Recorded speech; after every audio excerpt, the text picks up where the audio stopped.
Hello everyone, আমি সোয়াতি। এটা আমার নিউ চ্যানেল। চলে আসলাম একটা ছোট্ট শর্ট ভিডিও নিয়ে। এটা ছিল আমাদের নিউ ইয়ার সেলিব্রেশনের জার্নি। জানুয়ারি মাসের কনকনে ঠান্ডায় আমরা মালদা থেকে বেরিয়ে পড়েছিলাম দুপুরের দিকেই। আমাদের সফর ছিল 2 দিন ও 3 রাতের। ফার্স্ট নাইট ছিলাম শিলিগুড়িতে, সেকেন্ড নাইট দার্জিলিংয়ে থেকে সোজা কালিম্পং লামাদারা রিসর্টে।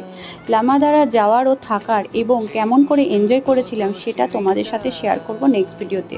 ফার্স্ট নাইট শিলিগুড়িতে হোটেল স্টে করে খুব সকালে ব্রেকফাস্ট করে বেরিয়ে পড়েছিলাম দার্জিলিংয়ের পথে।